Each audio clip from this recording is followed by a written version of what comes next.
don't know what happened to some of our co-speakers.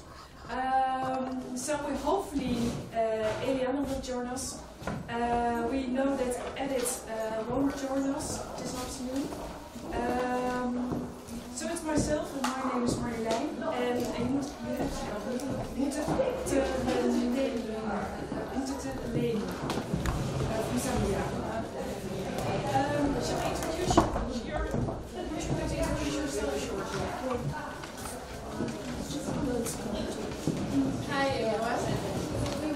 My name is Montezalem from Zambia, and I'm one of the speakers.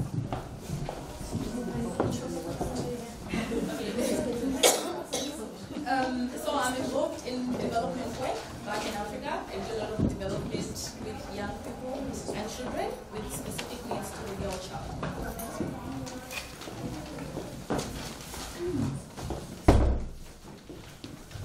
Okay, and I will explain who I am in my speech. So I suggest that we start. Yeah. Okay. I hope so. We're almost full. So, well, you've heard hopefully this morning that I'm a Girl Scout, and I'm wearing proudly my Girl Scout scarf. And I'm wondering how many Girl Scouts, Girl Guides are in the room today, or formal Girl Guides, Girl Scouts? 1, 2, 3, 4. Well, great. Good. Then you recognize definitely bits and pieces of my story and parts, and I think we definitely share some common values, and because I think that's what our connects to the world. Every day, 10 million young people take part in Girl Guide and Girl Scouting around the world.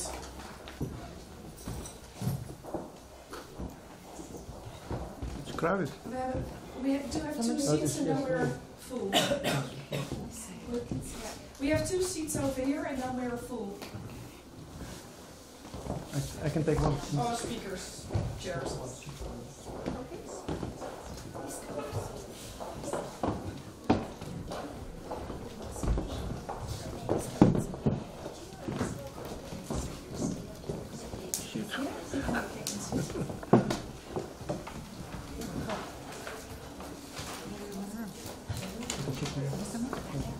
I can take another seat over there. We can share a seat. It's full. Okay,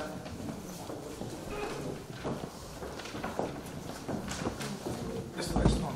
okay, that's one. I just made it.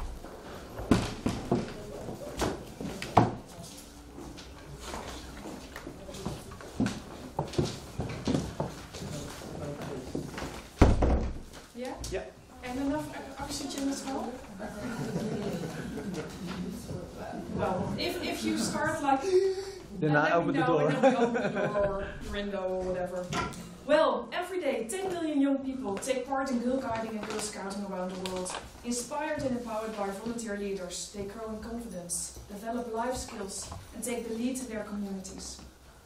As member of Girl Guiding and Girl Scouting, we are part of WEF-The, the largest educational movement for girls and young women around the world.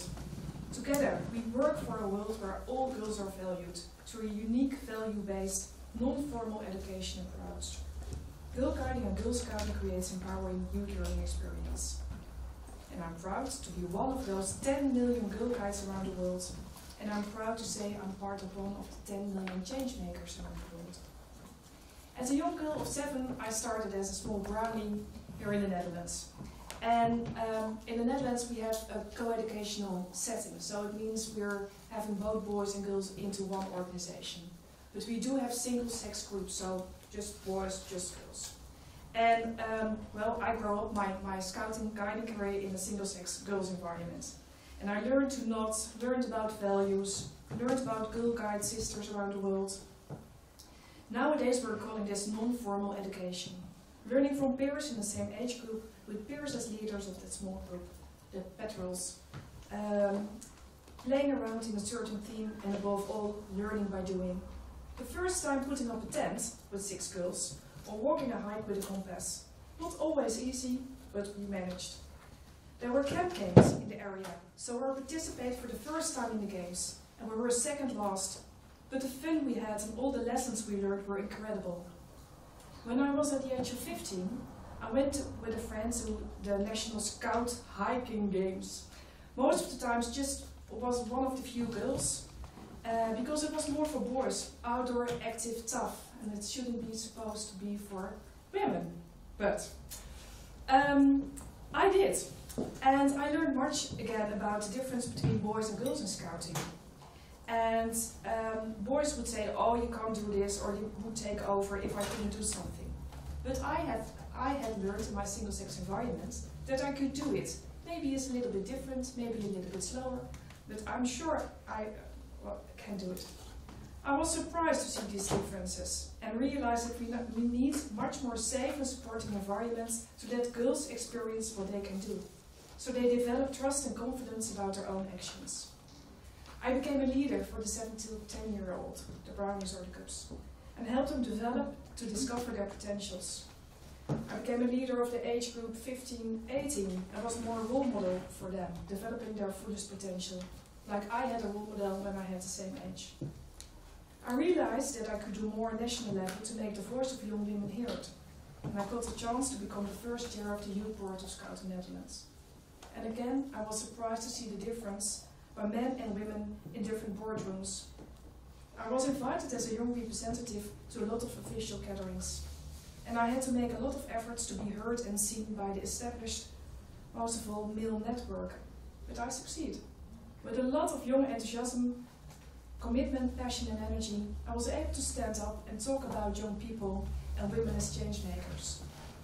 I went on through being representative for the United Nations, delegation leader to a World Conference, national board member, and one of the founders of the National Youth Council in the Netherlands.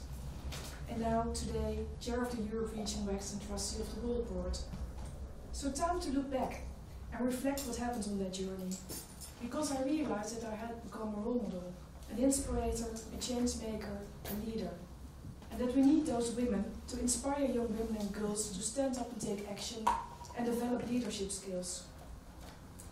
Leadership developments start from when a girl becomes a brownie and expands throughout her journey within the movement, providing girls and women with skills, opportunities to lead patrols, units, committees and national associations.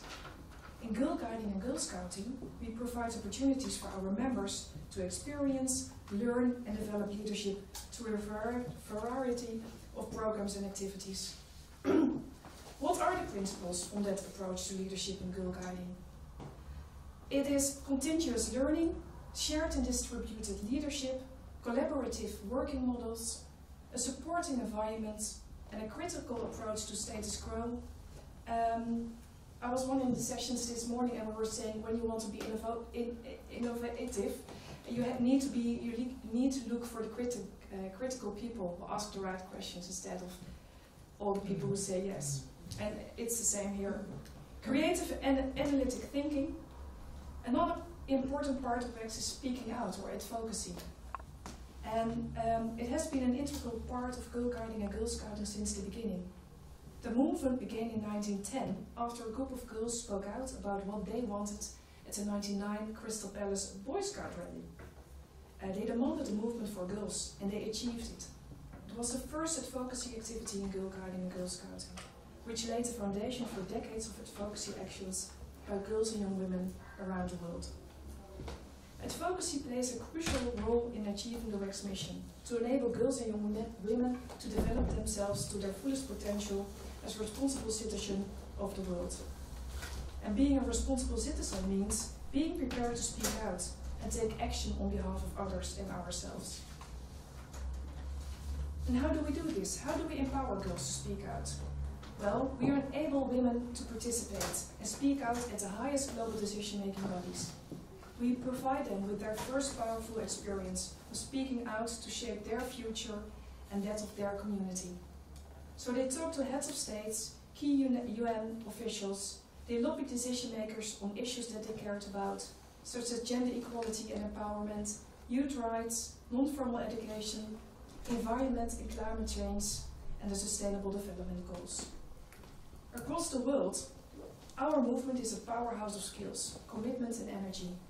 Decision makers in the UN, youth organizations and other partners, reach out to us because they can see the influence, exposure and unique contribution that Girl Guides and Scouts can offer. Together we send a strong message to the society that there is a worldwide movement of 10 million girls and women that stand behind to speak out for all the girls around the world. And we not only speak out on behalf of girls and young women everywhere, but we also empower young women to advocate for themselves and support our member organizations to help girls speak out too. Therefore, I'm glad to be here today at the Women Economic Forum, together with you all, inspiring people from around the world, and to feel the connected energy and the passion to unite and work together on the position of girls and young women. If we do not encourage others to find their own meaning, their own voice, we will never be able to sustain our own. Thank you.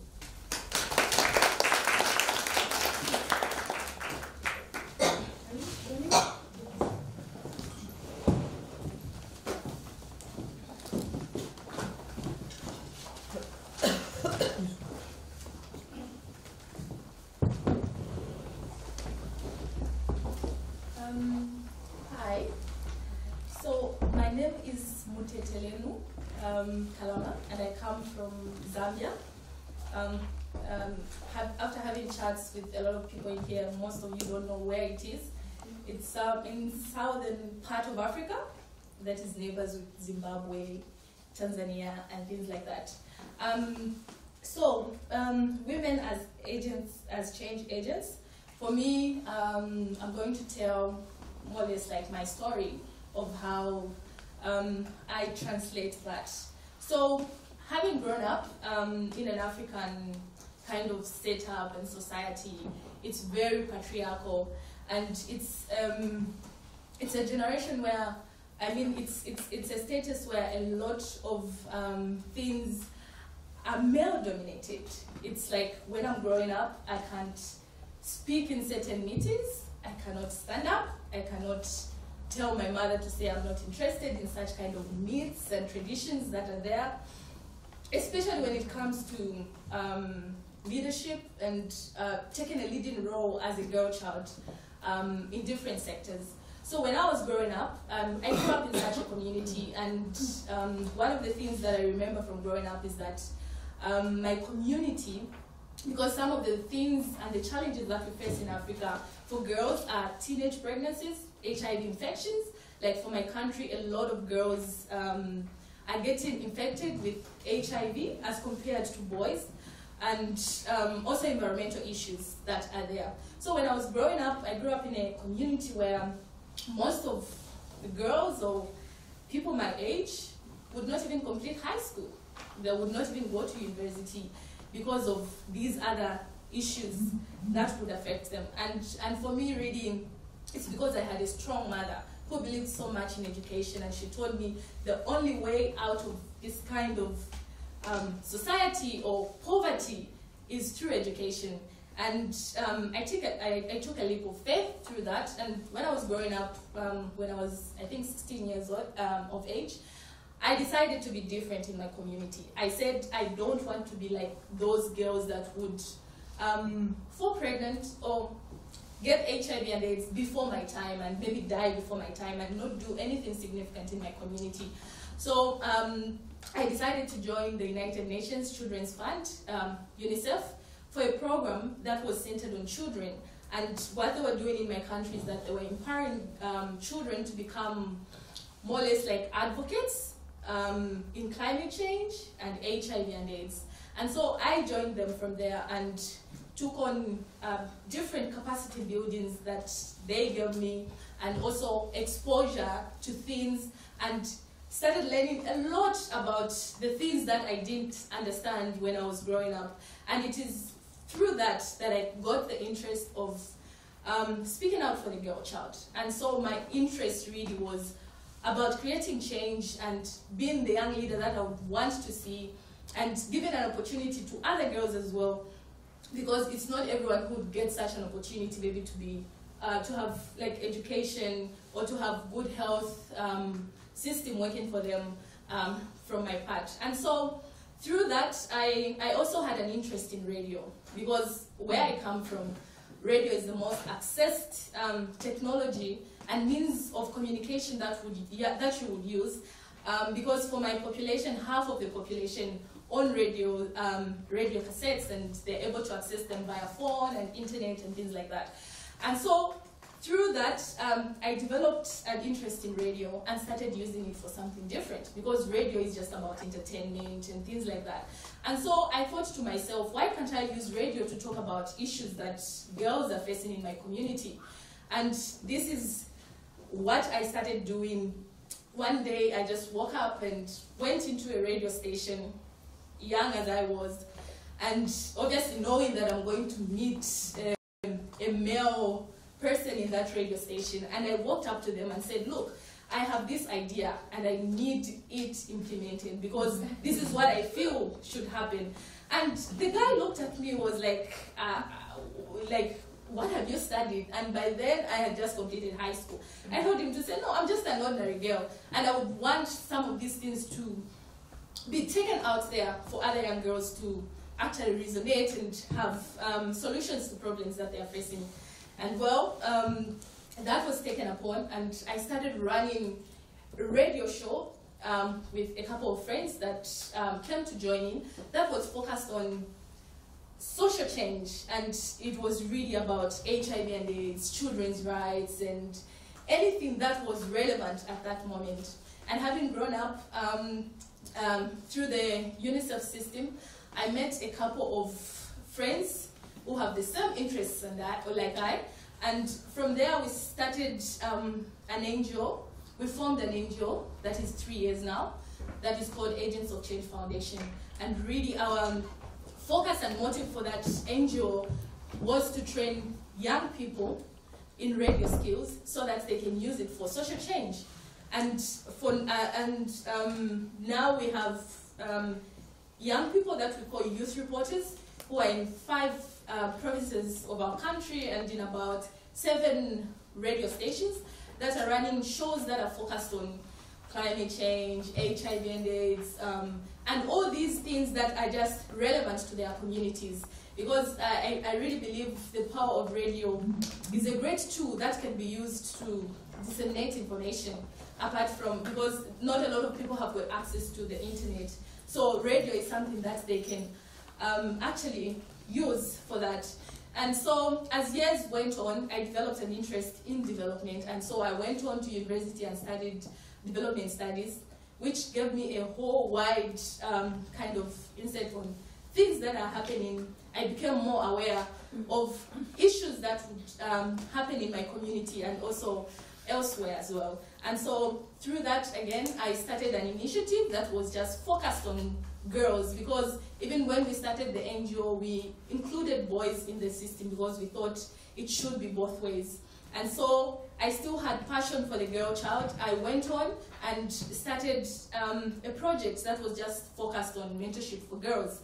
And this mentorship for girls is about health, education, and especially education, because I believe the moment that a girl child in my community has access to education or believes so much in themselves of attaining any kind of education, it's really good for them, because that is what will help them to stand up for themselves, speak out for themselves.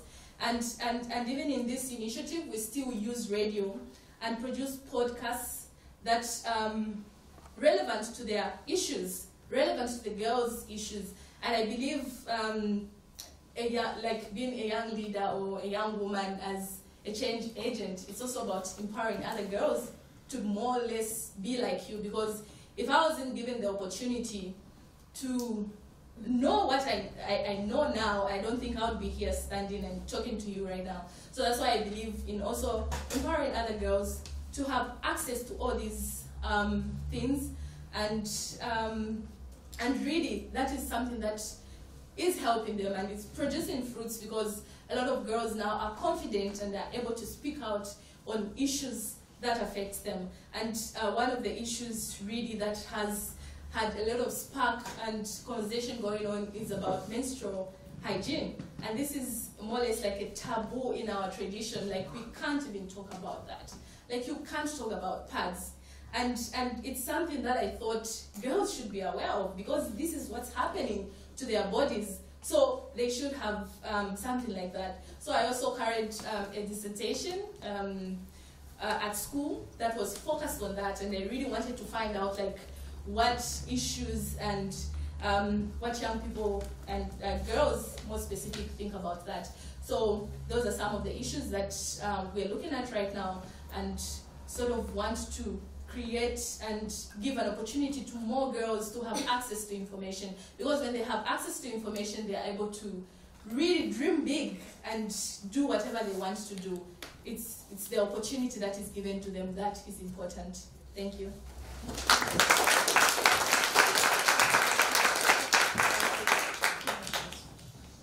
Are there any questions or remarks or comments? Oh, and then, yeah, Okay, sorry. thanks.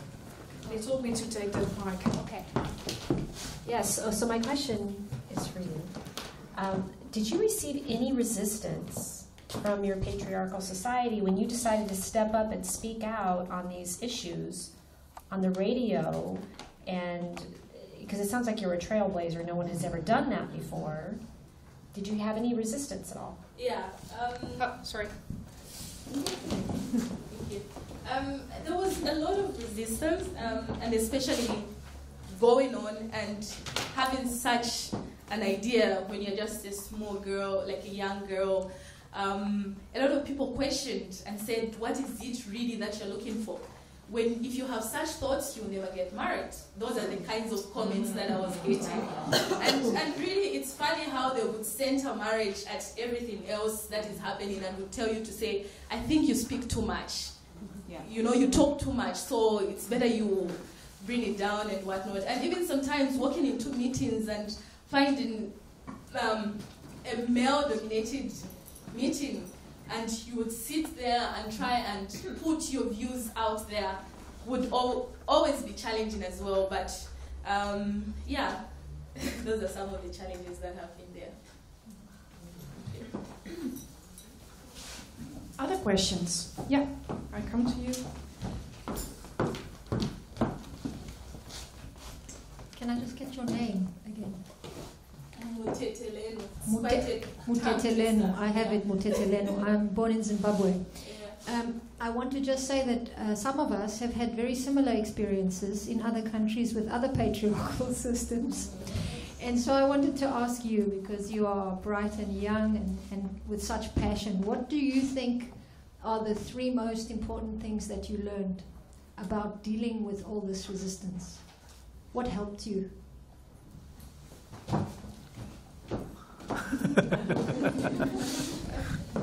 Okay, thank you. I think at the center of everything else, for me, it was persistentness that I had.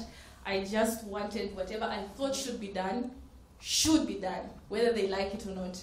And that's something that kept me pushing. And the other thing would have been my dreams. Because when I was really young, I used to dream a lot.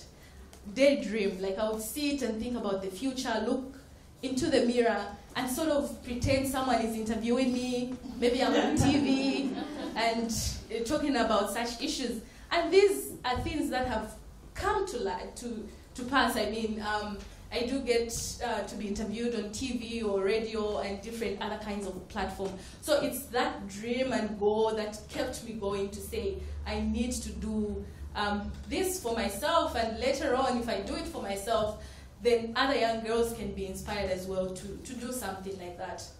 Yeah, thank you. Oh, the third one. Okay, also the third one was about believing in myself. Yeah, I believed in myself so much. I would challenge people, whether it would be in a class setup or in a community setup, or even my own mother, because my own mother would be like, yeah, I don't think you need to go this far, but then I would tell her, what if I went this far, what would happen to me? So it was always about believing in myself and knowing this is what I wanted to do, and this is what I found joy in as well. Yes? I have a question. Yeah. What would you say was the role that your mother played for you? we just heard you say, you know, she said you've gone too far, but was she a strong presence in your house? Yeah. My mother is really a strong person, I would say, because herself, she didn't get the education that I think she deserved. She would have gotten if she was given the opportunity. So she believed so much in education, and she believed so much in her children learning and wanting to explore more as different from other people. And she would sacrifice so much to ensure that her children got the right kind of education, be it in school or in other different opportunities that would be given. So she's really someone who would literally push me to do certain things, but also would be like, don't go that far. But yeah, she's really a strong woman.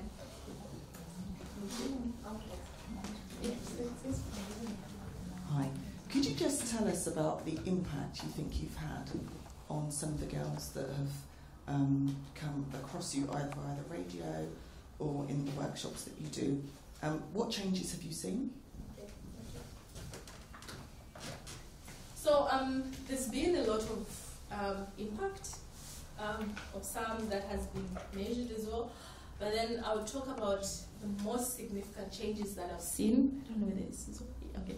The most significant changes that I've seen with the girls that I've interacted with, starting from, I also missed out a point where with the United Nations Children's Fund, I started going around with them to train other children to become climate change ambassadors. And this is in all the 9 provinces of the country, and who are now about 2,000 or so. And with other girls in my organization, and then also other girls in the projects that we're doing, the change and significance has been very amazing, because you get to see them in a different space, because their thinking is different now, and they're able to stand up for themselves. Sometimes you just see them giving opinions that they wouldn't have given like months before they joined or months before they came across, and which is really amazing. And a lot of them really interested in wanting to study things that they love and not things that would be imposed on them. I mean, my dad always wanted me to be a lawyer because he thought I was very opinionated, so he would always push me to say, you need to study law. But then, as I was growing up, I came to discover that, I came to realize that the things that would bring me joy are different from obviously being a lawyer. And so that's how I decided to study development studies, which is more or less the things that I'm already doing. And this is what the girls are getting as well. You'd find them talking about now going to study things that their families would not even be happy with. They would be like, yeah, I'm going to study fashion and design, and those are not popular things that happen in Africa, like study design, what are you going to be doing, and things like that. So it's really the change that you see them being very, very open-minded, and also speaking out on issues that affect them. And the most important thing has been, I think, speaking out on issues that affect them. These issues are really a lot in their communities, and when you find them on radio, they're just them, like it's just themselves, and they're real and want to find solutions to such things. So it's really amazing. And some of the girls in my organization have gone to a point where they go to events, and because sometimes we set up what we call a pop-up radio. So this is a radio that we carry with us if things are happening. Like, for instance, if this conference is happening, then we would have like a pop-up radio somewhere where the young people, the children, would be presenting on issues that are happening there. And there was this time that we left them somewhere, and they managed to get to the president himself and talk to him and drag him to the pop-up radio to have a word. And for me, really, that is something that is very inspiring and very fulfilling. Yeah.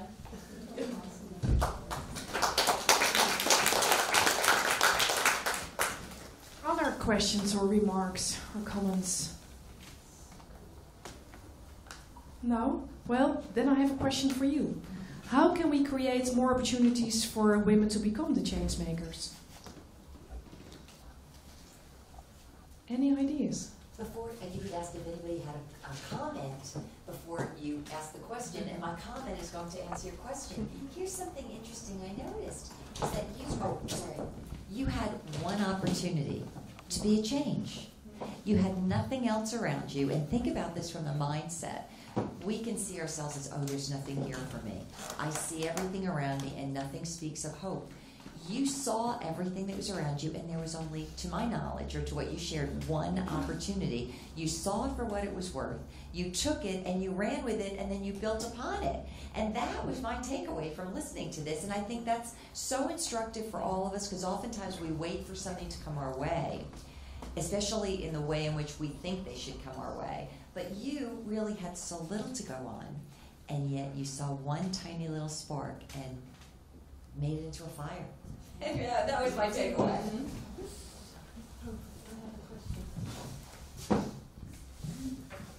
Thank you. It is so lovely to see in real life global change agents. So it's been my pleasure to sit here. But my question's quite a hard one.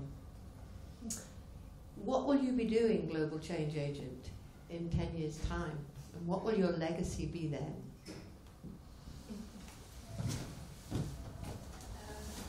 It's a very difficult one. 10 years from now, I have to think. I think for me, the kind of legacy that I would want to leave behind, obviously, is transforming the way girls think about themselves, especially in my kind of country. It's about building their confidence, and maybe I would want to be remembered as a person who helped them to realize their potential, and also helps them to use their voices. Because most of the times we say we should give a voice to either girls or women. But the truth is they already have the voice. It's just support that they would need to use that voice for anything significant and of change. And really that's what I would want to be remembered for. And in 10 years to come, I think I would want to gain more knowledge and go forward with my education, of course, and attending whatever I would attend through education and just learning more and sort of build a leadership school for girls in my community, if that thing would really be pleasurable, to sort of build a leadership school for them where they can just be themselves. Yeah. Thank you. Yes. So when you win the Nobel Peace Prize, there's a cash prize for like $1 million or $2 million. You can build your leadership school. Yeah. Think about that.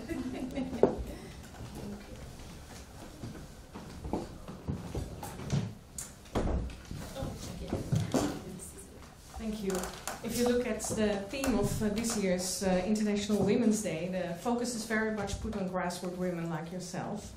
And you see more and more that the grassroots women are leading in being the change agents, and really us coming from the developed countries, learning from women like you and hearing their stories. And I understand your question, how can we offer more opportunities for women to be the change agents? I think one of the things is listen, and and really listen to what is going on, and the stories, and be inspired. And it's amazing what you're doing, and a lot of respect. So fantastic. I think we can learn a lot from you.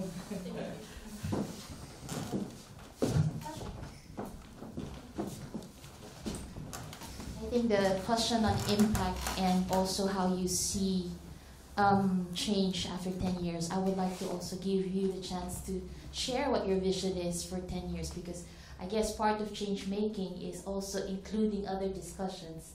So I would like to hear from you. What do you think is the impact of Girl Guides, and 10 years from now, how do you see it moving forward? Well, I can also say, because I started as 20-year-old in that male-dominated boardroom, I can also... Oh, sorry. Well, I have the age that I can look back also. And I'm proud that today there is, for example, a National Youth Council, a very flourishing National Youth Council in the Netherlands. When I look at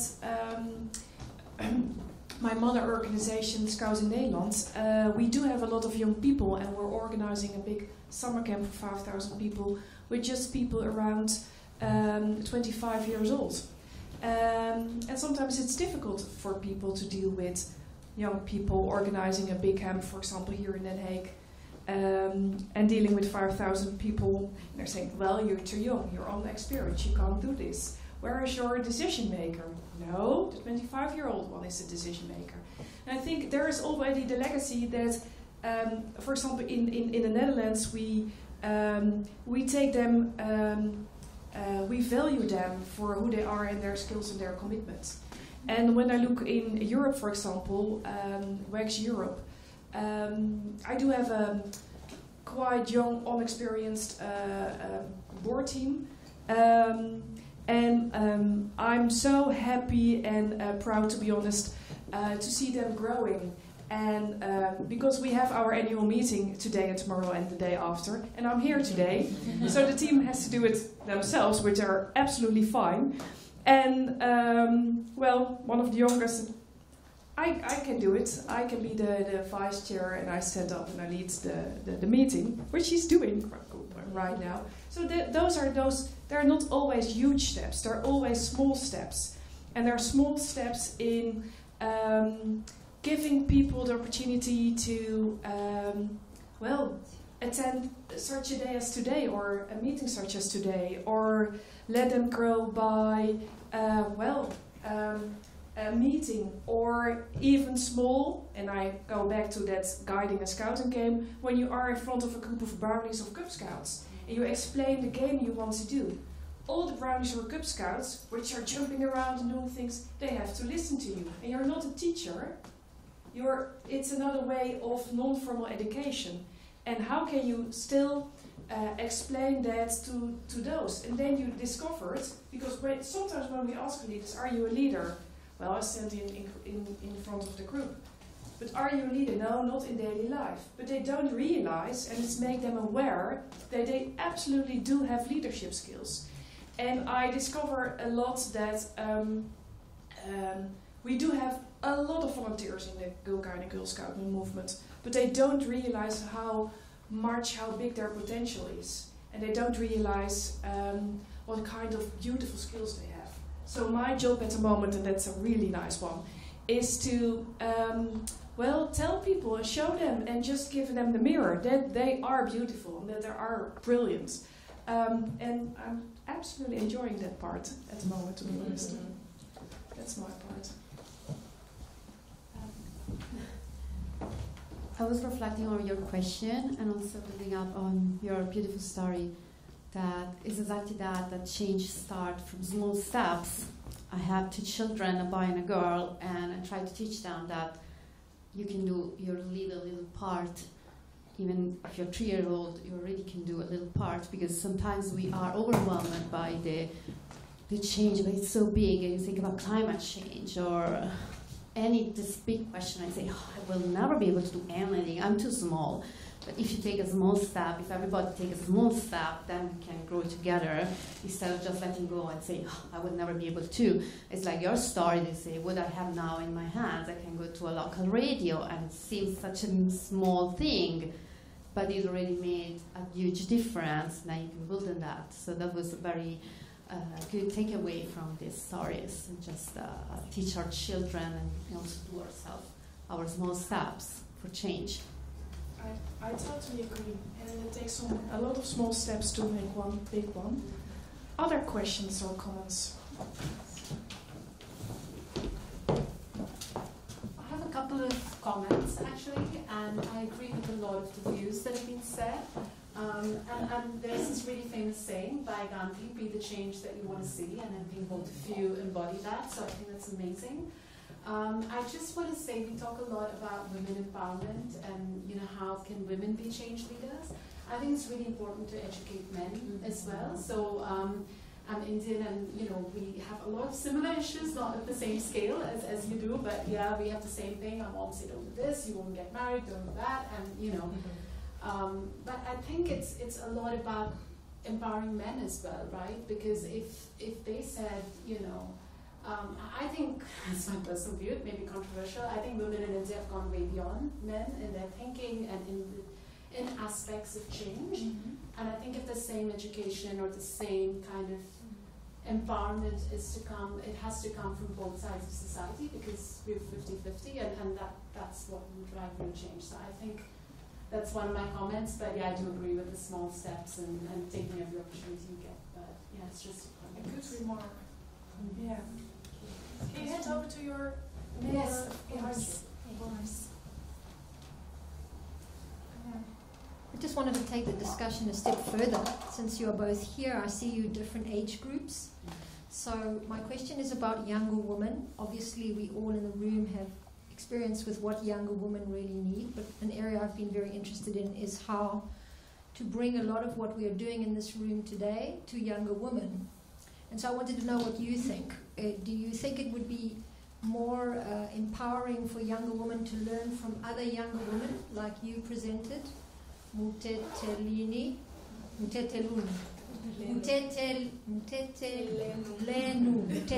that's right. And or do you think, like with the Girl Guides, the mentoring kind of relationship is more impactful, or both? What would you both say on that?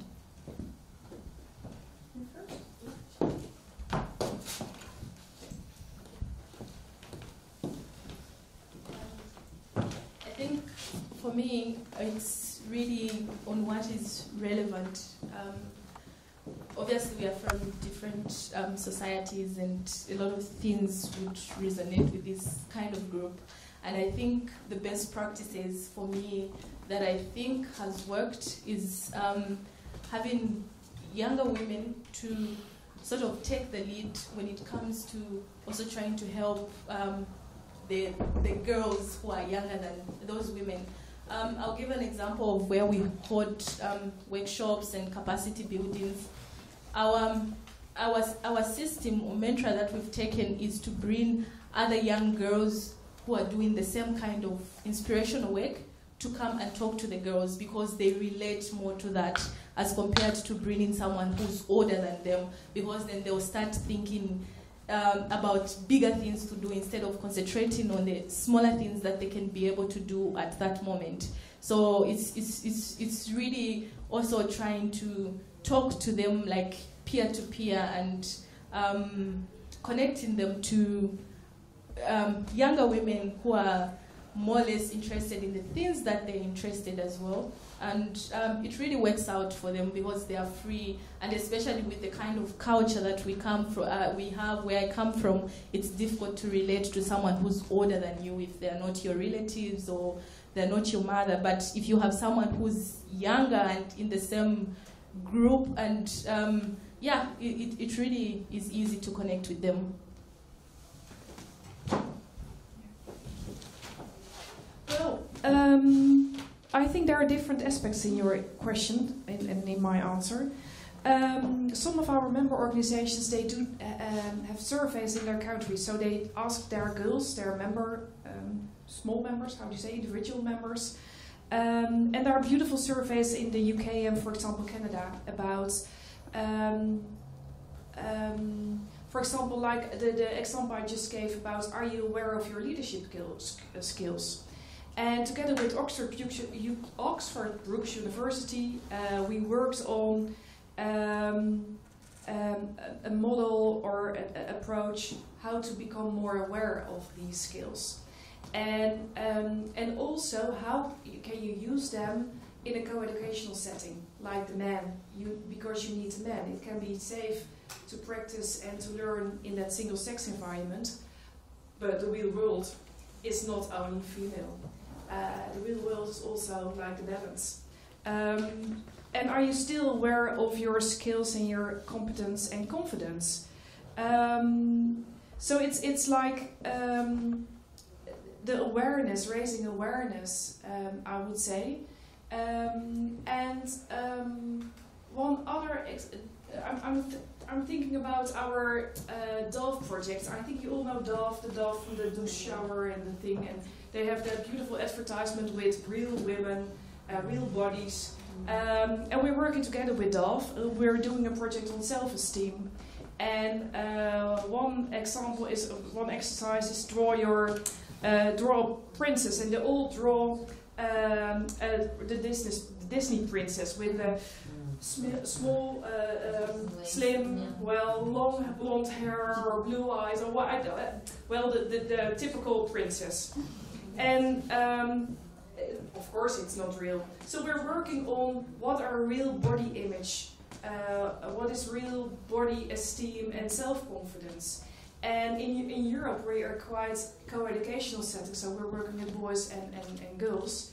And we use this program also in a co-educational setting. So we're learning again from each other that boys are suffering from a low body esteem as well. And how can we help each other with getting more body confidence, more self-esteem, more body those things. So it's looking in which level you can reach the girls, and we start with the youngest one, not the really youngest. The beavers are around 5-6 years, but from 7 years old, yes, you can reach a lot. That's where we start. Any other questions? And do you mind to open the door because I? Yeah.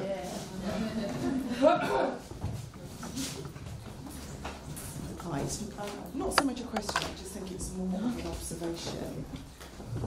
And it's wonderful to be here and listening to all of the change agents, both younger, maturer, and everybody getting involved. But I feel quite, at times, despondent being a woman at the moment. When you look at the news, more women are being trafficked today across the globe than in 1873. And I think that all of us can be individual change agents, and our tiny steps could be something simple that when you meet children or young women, that we're present.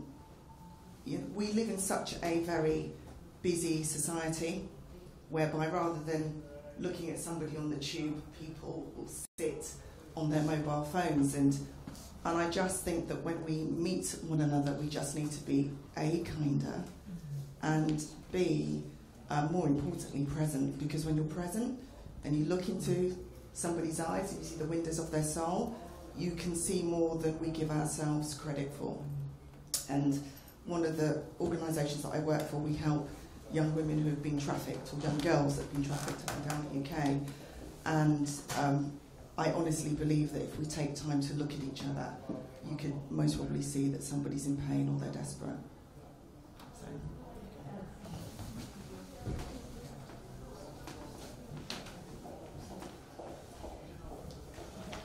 More questions? Yes. A comment related to this. Okay, that's awesome. Fine.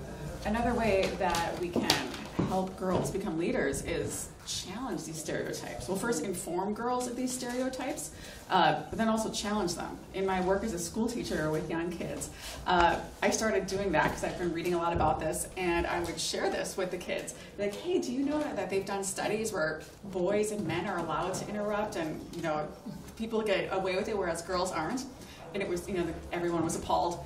Sure enough, an hour later, I let a boy interrupt the class, and I let him get away with it. And then, whereas I told the girl, "Oh no, you have to be quiet." And so it was so great for me, even though I think I'm this empowered, enlightened person, I still fall into this trap. And we challenge these things, or there will be times, and I've learned this from others, where, for example, I need help carrying something across the room. When I grew up, the teacher always used to say, "Can I have 2 strong boys help me?" Whereas now, I say, "Can I have 2 strong people?" And I automatically choose girls. And so it's things like that, with our daughters, with our nieces, with our granddaughters, we need to do that. And it goes for men too. I think I even see boys, the young boys will share their emotions, but even when they're 7 or 8, they'll start to get picked on if they start to show that they're hurt or sad. And we have to clear the room for that. We have to allow them to do that. So going both ways, informing of and challenging stereotypes.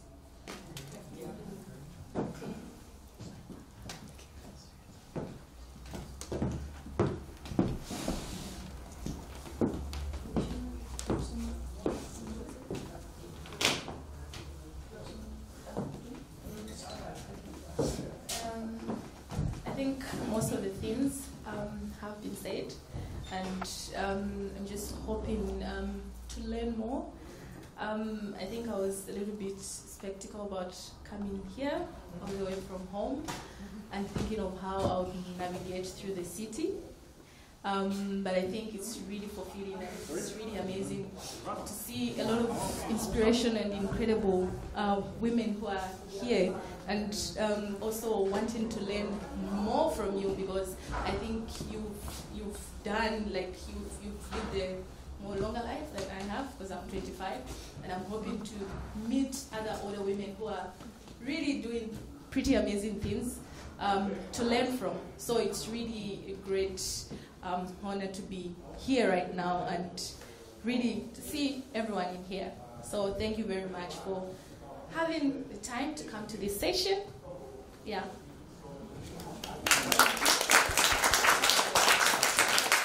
And my last sentence would be, I think by coming here and attending today and tomorrow, you are a change maker. Maybe you're not aware of it, but you are, and I do hope you continue by being one. Thank you.